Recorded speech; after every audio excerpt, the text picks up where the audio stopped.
Welcome you all to the online course on nanobiotechnology and its application, conducted by Karpaga Vinayaka College of Engineering and Technology, Department of Biotechnology. I am Sita Lakshmi from Motilal Nehru National Institute of Technology, Allahabad, Department of Biotechnology. Today we are going to learn about the topic nanoparticles as non-viral gene delivery vectors. So before moving into nanoparticles, you should familiarize with the other biological terms. So let me give a brief introduction of those terms, such as vectors.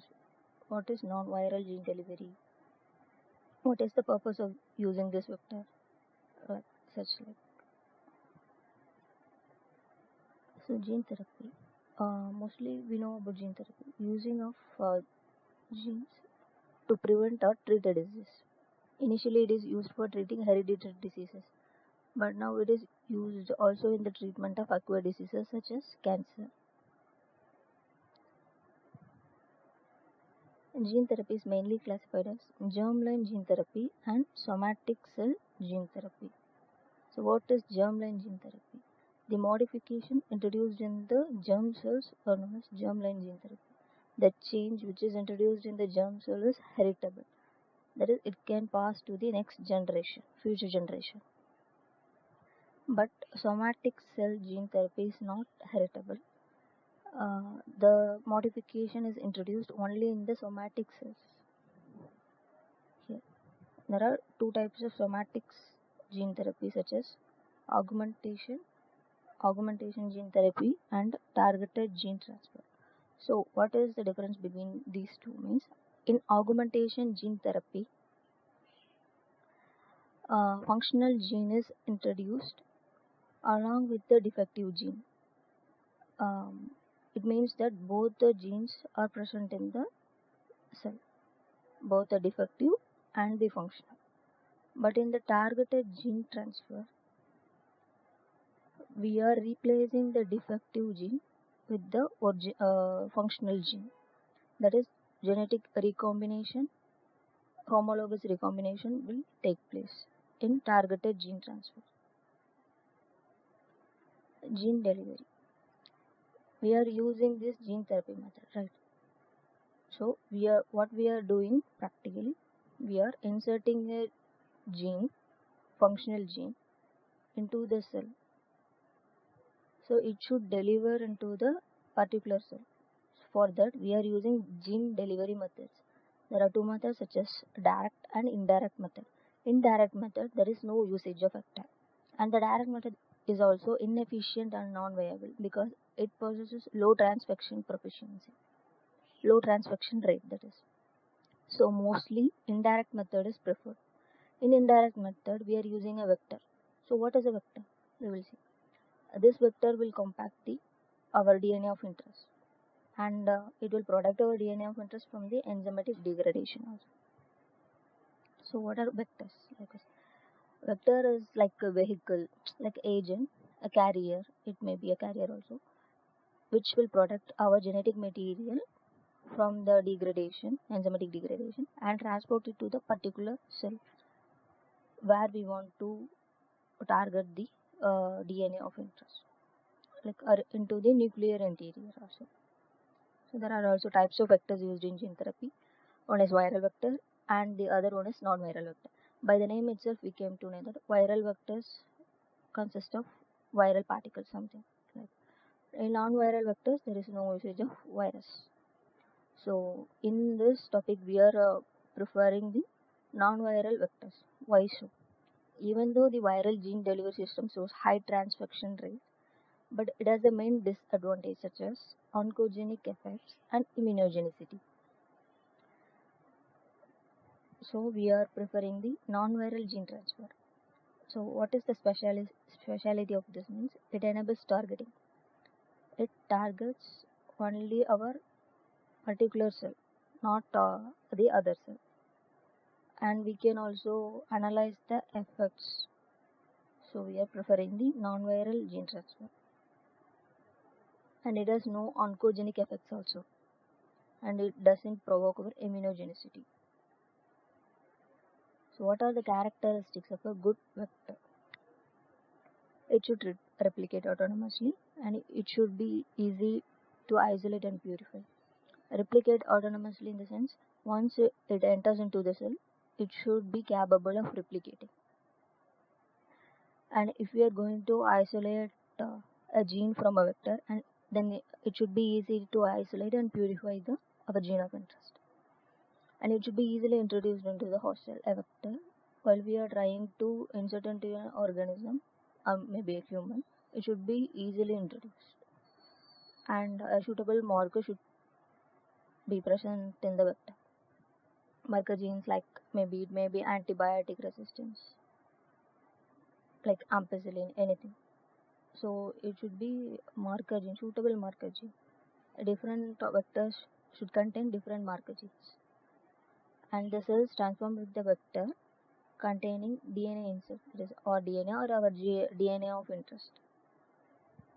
It should be It should be selectable, identifiable from those transformed by unaltered vector. Unaltered vector in the sense, those which doesn't contain our DNA of interest. And a vector should contain unique target sites, so in the MCS, multiple cloning sites, for as many as restriction as possible into which our DNA can be inserted only in the multiple cloning site, right?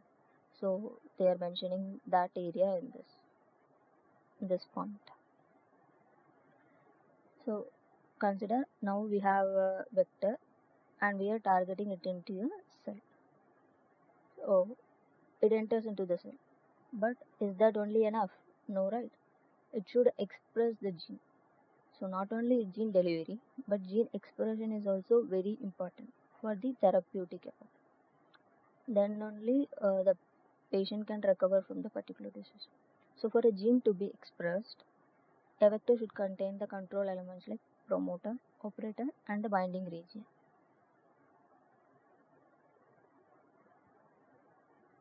So this is the viral and non-viral vector example. This is the promoter, an intronic sequence with our DNA of interest, termination sequences. So non-viral vector, this is a plasmid, like a vector. It contains ORI, that is origin of replication, ORI sequences, and then marker genes like antibiotic resistant gene. This is our DNA of interest along with their promoter and the termination sequences. If this plasmid is inserted into our cell, it will replicate autonomously, as it is the characteristic of a good vector. It should replicate. So for replication, the ORI sequences must be present. And this is the plasmid plus liposome, non-viral vectors. We will see what are the non-viral vectors and how we can use that. These are viral vectors like adenovirus, adeno-associated virus, lentivirus, and retrovirus. We will insert this plasmid into this viruses, and this viruses will act as a carrier for this plasmid. These are the types of non-viral vectors used in the gene therapy. Initially, we will see. And these are the different types of nanomaterials used for cancer tumor treatment.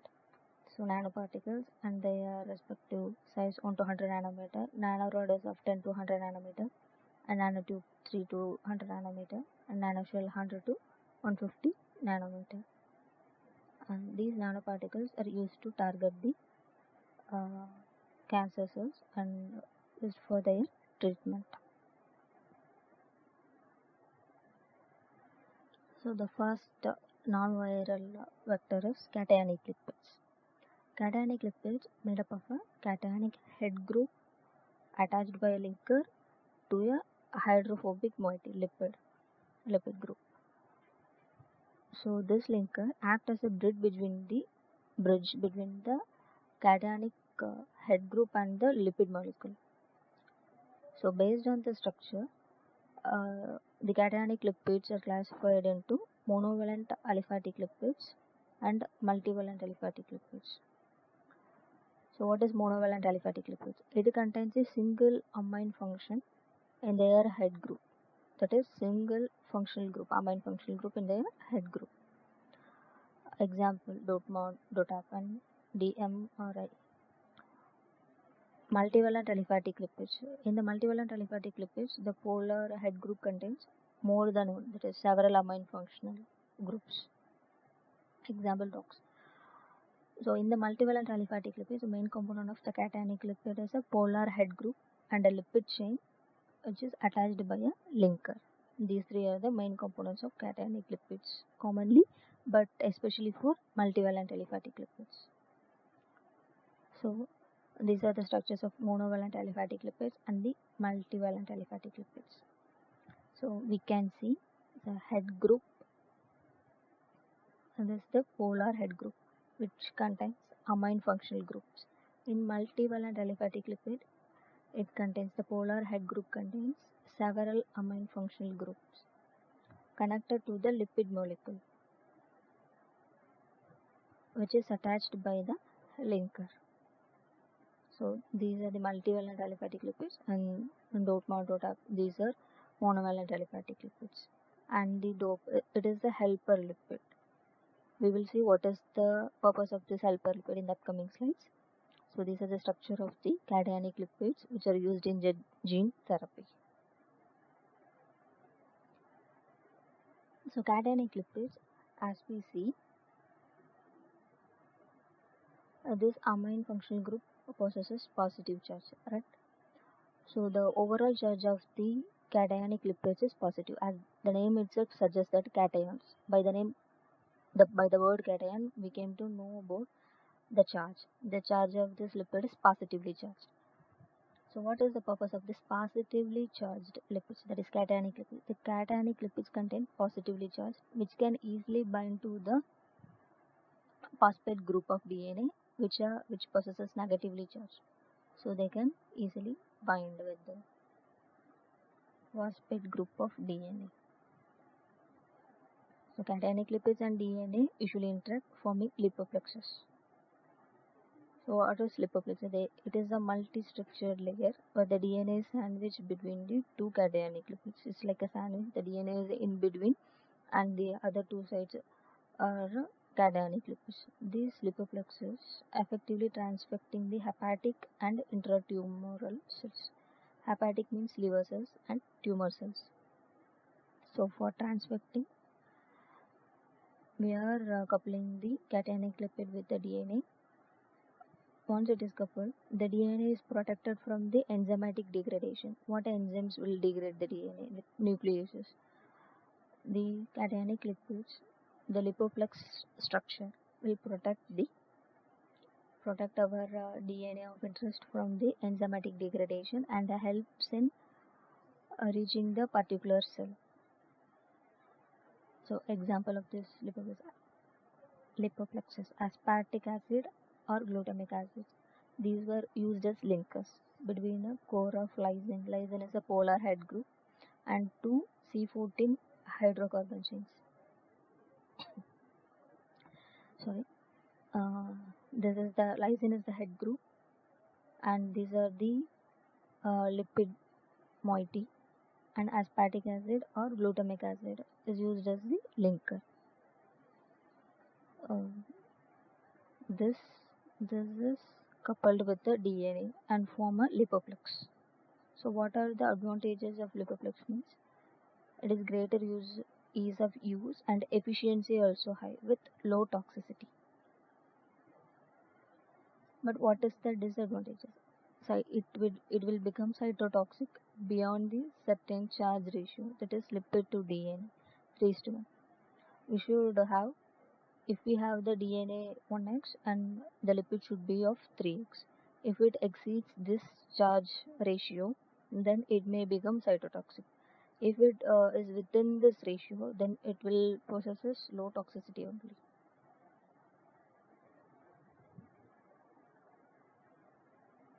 These are the cationic lipids approved for clinical trials. DC-12, this cationic lipid for breast and ovarian cancer, both in vitro and in vivo, and DMRIE for human basal cell. this DNA will couple with the cationic liposomes and it will form lamellar or inverted hexagonal phase structure. So the lamellar is like a sandwich only. If it is converted into a hexagonal, it will be very easy to transfer the cell. So our aim is to convert the lamellar structure into the hexagonal phase structure.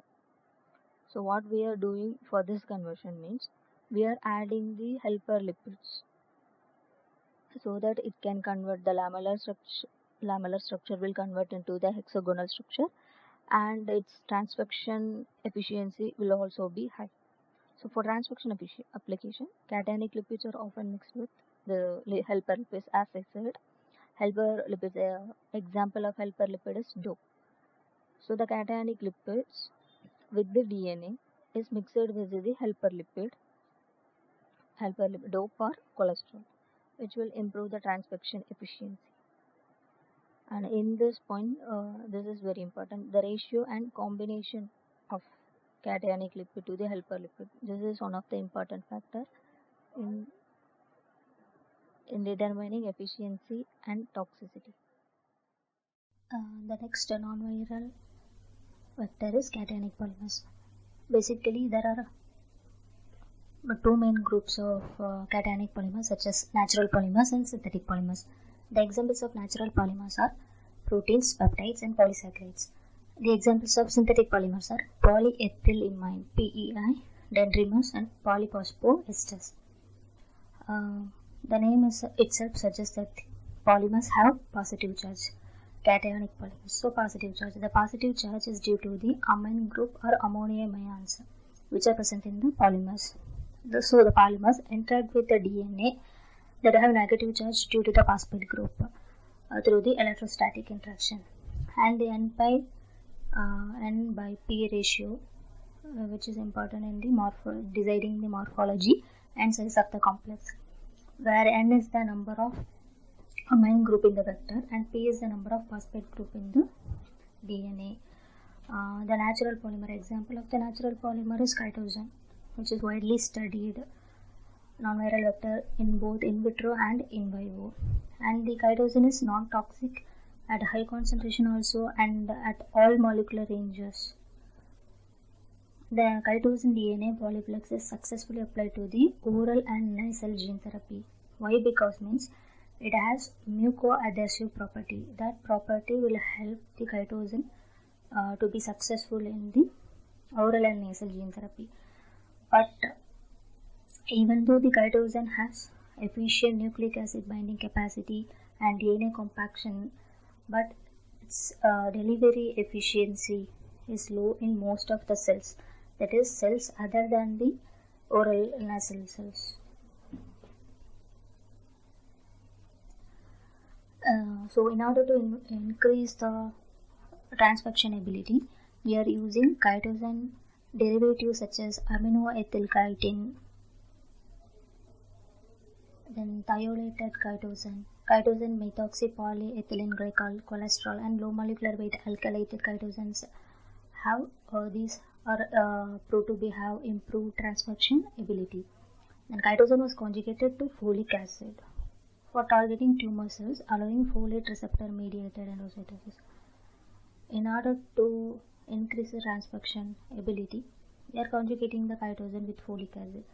The folic acid will help the chitosan to enter into the cell membrane because the folic acid has folate receptor mediated endocytosis, so that the chitosan along with our DNA of interest can easily enter into the cell membrane without any intracellular barriers and will target the cells, particular cells only. Commonly used cationic polymers are polyolysine, polyethylamines, PEI, polyamido, amine dendrimers, and chitosan. The main disadvantage of this cationic polymer is toxicity. Then comes the gold nanoparticles. Gold is the inert metal. Inert metal in the sense it doesn't react with any chemicals, most of the chemicals, and then it does not react with atmospheric oxygen, and it does not oxidize at temperature below its melting point. Another advantage of gold nanoparticles is it can be easily synthesized by the citrate reduction using aqueous solution or organic solution. So the innate property makes it useful in the biomedical applications such as immunoassays, modulated drug delivery, photothermal cancer therapy, and imaging corticosteroids. One of the examples is in human embryonic kidney mammalian cells. This yields a fourfold increase in transfection when compared to the naked DNA. Naked DNA, it comes under the direct method without the use of the vector. So if we are using gold nanoparticle as a vector, then we are achieving a fourfold increase in transfection efficiency. And if we are using the nanorods, we are achieving further twofold increase, that is sixfold increase when conjugated with transferrin. The gold nanoparticle should be conjugated with transferrin to achieve a fourfold increase, and the gold nanorods, it should conjugate with transferrin to increase further twofold increase.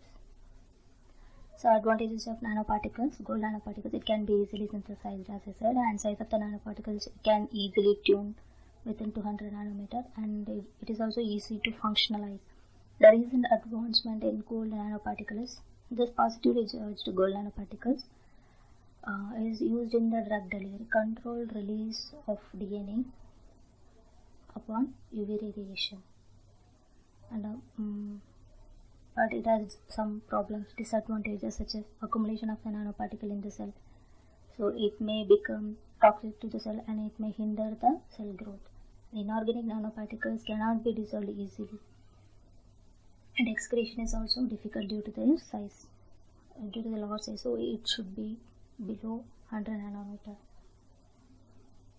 Then the magnetic nanoparticles, another non-viral vector.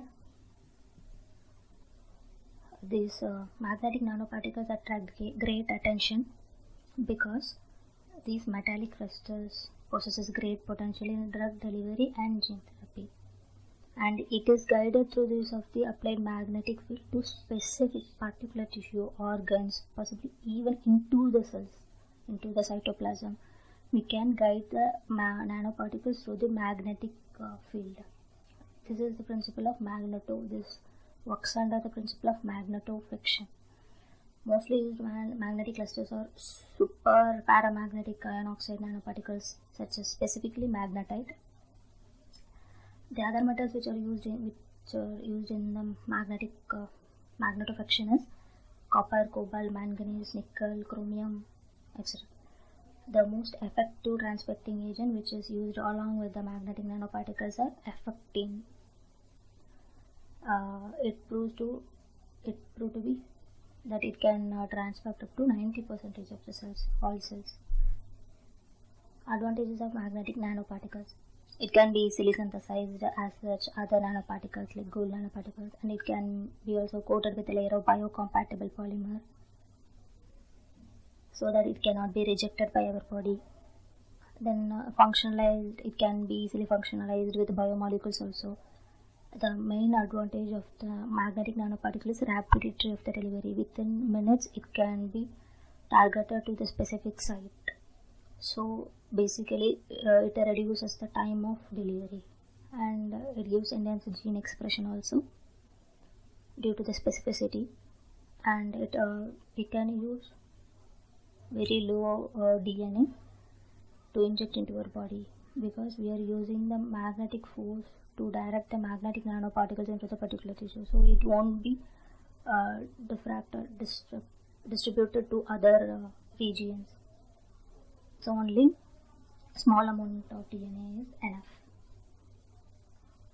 Quantum dots. Quantum dots are semiconducting nanomaterials, and it possesses numerous advantages due to their size and composition, and it possesses bright fluorescence property. So due to this property, fluorescence property, it is easily we can easily visualize the movement of the nanoparticles if it is inside our body. So this is one of the major advantage in using the quantum dots. Another advantage is that low cytotoxicity, and it can be also easily biofunctionalized. Then silica nanoparticles. Silica is a major component of many natural materials from sand to glass.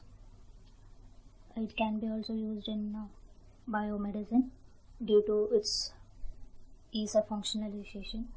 So functionalizing the silica nanoparticles with the aminosilicanes, that is used for gene delivery.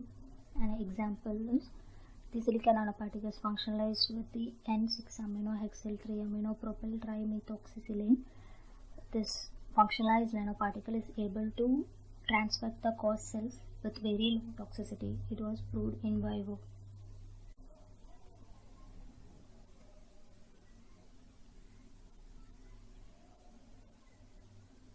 The next non-viral gene delivery vector is fullerenes. Fullerene are water-insoluble carbon molecule. It showed a good transfection efficiency also. As every nanoparticle are functionalized, this fullerene is also functionalized with 2-diamine side chains, which is used as a gene delivery vector. But the problem in this fullerene is the poor solubility, as we so it is water insoluble carbon molecule, right? So poor solubility of the fullerene derivative in the medium, it requires addition of the dimethyl formamide so that it can be soluble. But the problem is that this DMF will arise the toxicity problems. So if it is toxic to the cells, obviously the cell number will become low, cell viability will become low. Then the cationic charge of the fullerene only controls the size of the fullerene DNA complex. So these are the problems faced in the fullerene. The next is carbon nanotubes. Basically, carbon nanotubes are cylindrical fullerene which have the great potential and biological applications. Carbon nanotubes are highly biocompatible and with negligible toxicity. These carbon nanotubes are functionalized with amino-terminal oligoethylene glycol, which is used as a gene delivery vector. Functionalized carbon nanotubes present low toxicity and it can associate with the DNA and deliver the DNA efficiently to the CHO cells with high gene expression levels, up to 10 times higher than those in direct method without the use of the vector DNA alone. When compared to that method, it has 10 times higher expression level. And the nanotube sparing. It comes under the carbon nanotubes only. The nickel embedded magnetic carbon nanotubes will align to the magnetic flux. When we are exposing the magnetic nanoparticles to the magnetic field, it will align to the magnetic flux and it will hit the cell membrane perpendicularly, so that the nanoparticles along with the DNA can uptake into the cell by creating pores on the cell membrane. So thus this gene will deliver successfully into the cells such as non-dividing cells, primary B cells and neurons. Normally these cells are hard to transfer, but using this nanotube sparing technique we can transfer such cells. So this non-viral gene delivery vector can also use to transfer the non-dividing cells also. Then supramolecular systems. This is highly complicated when compared to other systems, like usage of large molecules. Such examples are highly saccharide functionalized porphyrin and calyx rhizocyanine. Derivatives exhibit high specificity towards the hepatic cells. These high molecules all are come under supramolecular systems. It is a combination of all, we can tell like that. And then hydrophobic molecules with the plasmid DNA, it will form glycoviruses and it will infect the HeLa cells. Then tetraguanidium oligomers are able to translocate to the HeLa membrane and finally accumulate in mitochondria. So if we are targeting the mitochondria for some particular disease, we can use tetraguanidium oligomers. And then cationic supramolecular vectors will condense the DNA into small nanoparticles so that it will give low toxicity and good gene transfection efficiency also. So we came to an end of this topic. what is the conclusion of the overall is the transcription efficiency is very important. So, for example, consider there is a patient and he has some diseases like cancer. We are treating it with gene therapy. For example, lung cancer. So we have to target the lung cells only. So we are choosing one non-viral gene delivery method. We are choosing indirect method. In indirect method, we are choosing non-viral gene delivery vectors. So we are constructing a vector, and then we are we are conjugate the vector with some nanoparticles, and we are targeting into the cell. So what are the factors we will decide? Initially, the chemical structure, and then the size and the composition. Because size and composition means along with the DNA and the nanoparticle, it will become little large in size, right? So we have to calculate that also. And the interaction between the cell and the complex. If we are using nanoparticle along with our DNA, that is the complex, and how they can interact with our cells, particular cells. For example, in our case, lung cell, how our nanoparticle will interact with the lung cell, and then the cell type, whether as I said, lung cell, or it's kidney cell, or any other cell. So that cell type is an important factor. So the transfection efficiency not only depend on it doesn't depend on a single factor. It depends upon all the factors. Among the discussed vectors, which is the best candidate for the DNA delivery is chitosan, which is a cationic polymer. It is proved to be the best candidate for gene delivery in both in vivo and in vitro. So these are the references I have referenced for this topic. Thank you all. Thank you so much.